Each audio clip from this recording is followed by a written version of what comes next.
Today we are pouring the 15th slab on Tower B and are scheduled to pour the 19th slab on Tower A and the 16th slab on Tower B before the end of July.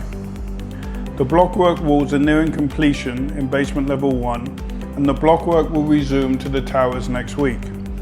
The backfilling works to the east podium is in progress, and on completion the concrete slab forming the main entrance to the building will be poured.